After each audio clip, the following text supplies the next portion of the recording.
भागवत गीता अध्याय 6 ध्यान योग श्लोक 37 अर्जुन उवाच ऐतिह श्रद्धयोपेतो योगच्चलित मानसः अप्राप्य योग संसिद्धि का कृष्ण गच्छति।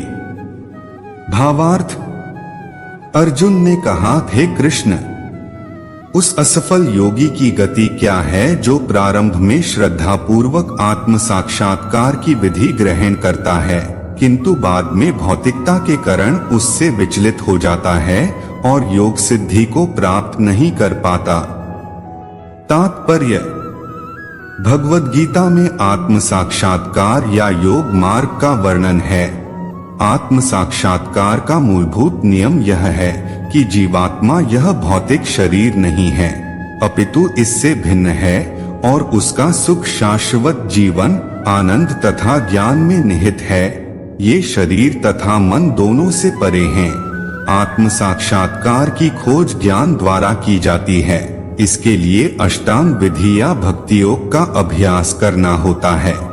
इनमें से प्रत्येक विधि में जीव को अपनी स्वाभाविक स्थिति, भगवान से अपने संबंध तथा उन कार्यों की अनुभूति प्राप्त करनी होती है जिनके द्वारा वह टूटी हुई श्रृंखला को जोड़ सके और कृष्ण भावनामृत की सर्वोच्च सिद्धावस्था प्राप्त कर सके।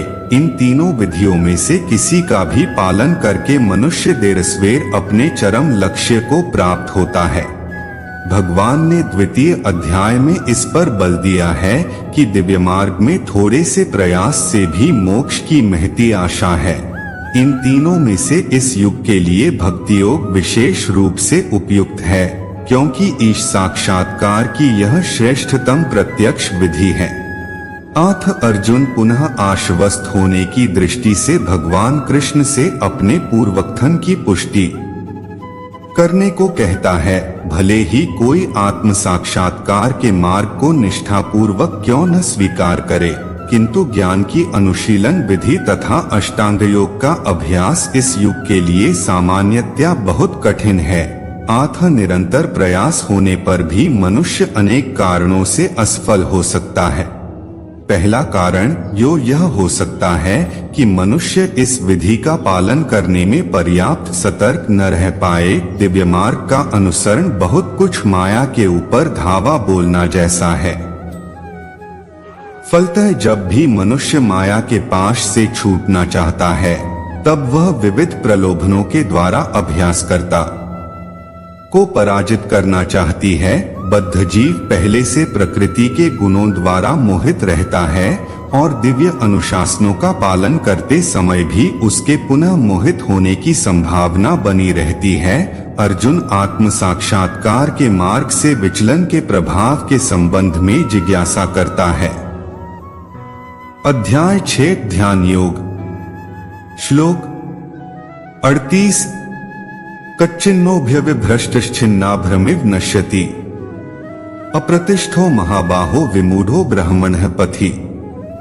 भावार्थ हे महाबाहु कृष्ण, क्या ब्रह्म प्राप्ति के मार्ग से भ्रष्ट ऐसा व्यक्ति आध्यात्मिक तथा भौतिक दोनों ही सफलताओं से च्युत नहीं होता और छिन्न भिन्न बादल की भांति विनष्ट नहीं हो जाता, जिसके फलस्वरूप उसके लिए किसी लोक में कोई स्थान नहीं रहता।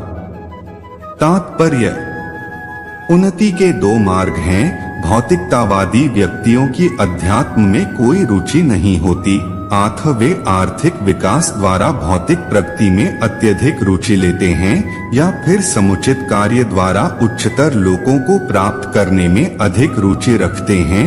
यदि महत्वाकांक्षी ब्रह्मवादी असफल होता है तो वह दोनों ओर से जाता है। दूसरे शब्दों में, वह न तो भौतिक सुख भोग पाता है, न आध्यात्मिक सफलता ही प्राप्त कर सकता है।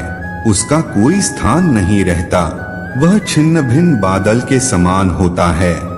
कभी कभी आकाश में एक बादल छोटे बादल खंड से विलग होकर बड़े खंड से जा मिलता है, किंतु यदि वह बड़े बादल से नहीं जुड़ता तो वायु उसे बहा ले जाती है और वह विराट आकाश में लुप्त हो जाता है। ब्रह्मणः पथि ब्रह्म साक्षात्कार का मार्ग है जो अपने आप को परमेश्वर का अभिन्न अंश जान लेने पर प्राप्त होता है, और वह परमेश्वर ब्रह्मा, परमात्मा तथा भगवान रूप में प्रकट होता है। ब्रह्मा तथा परमात्मा साक्षात्कार के माध्यम से जीवन के इस तथ्य तक पहुँचने में अनेकानेक जन्म लग जाते हैं।